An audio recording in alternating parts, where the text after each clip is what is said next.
It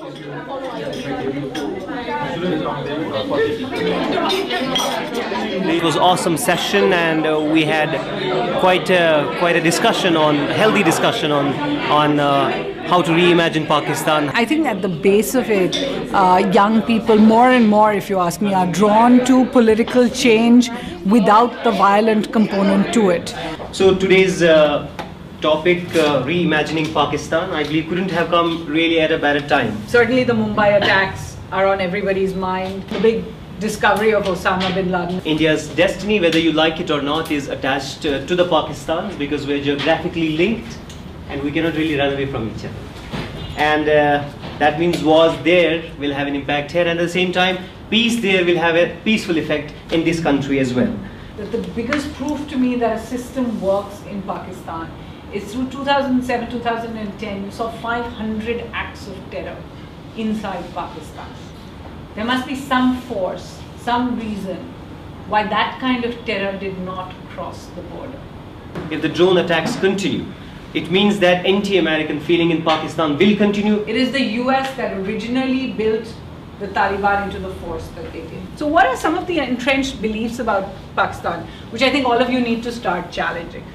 The first one is that India is enemy number one. The second point that most people believe about Pakistan is that the army controls everything, that the army is everything. But in truth, this particular government is only months away from being the first democratically elected Pakistani government to complete a full term. I'd be very interested to know if you could give us a flavor of what secular Pakistan is like. The fact is, the people from minorities I met are a worried lot right now in Pakistan. It's more difficult to be from a minority with their legal structure as it was. They have moved as an Islamic nation, we have moved as a secular nation. There are differences.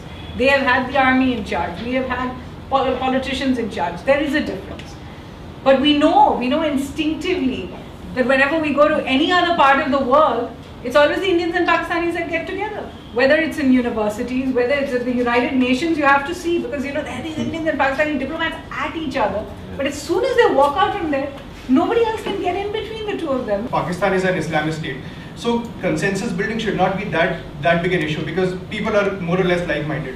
But here, we are a true democracy. We have to keep each and every minority in mind when we are, building a policy, coming up with something, and that's a very time-taking process. Don't you think that we try harder than what the Pakistani political parties do to establish peace and to build up more relationships? I can't, just from my experience, agree with that. When you say it's more difficult to create a democratic consensus in India, at the end of the day, if Manmohan Singh actually wants to do something, as we saw with the nuclear deal, as we saw with the Pakistan Re-initiative, he can actually do it. In Pakistan, you're strapped by the left, the right, the army, the militants themselves who have a certain power over there. And now the judiciary. And the judiciary. So so it's not, there's no comparison between the two. We normally imagine Pakistan as a warlike military martial place. Can we ever imagine Pakistan to be a business-friendly place?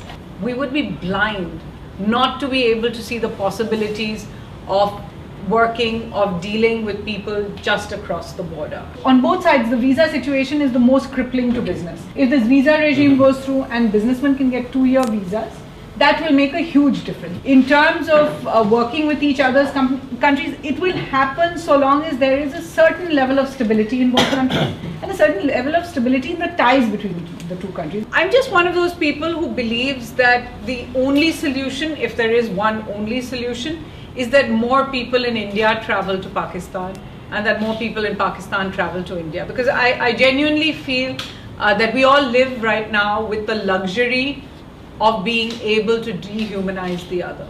The first step has just got to be to allow a lot more people to come across. Because of course the wrong kind of people, the kind of people you're trying to keep out, don't take visas to come to India. They just get on a boat from Karachi and land up in Mumbai. For too long, India has stood over here with its right arm cut off and its left arm cut off.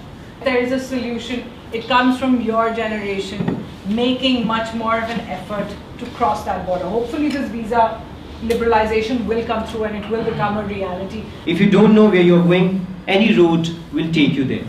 This is the first time that we had, more emphasis on people-to-people relationships, what our journalists have found from their ground experiences.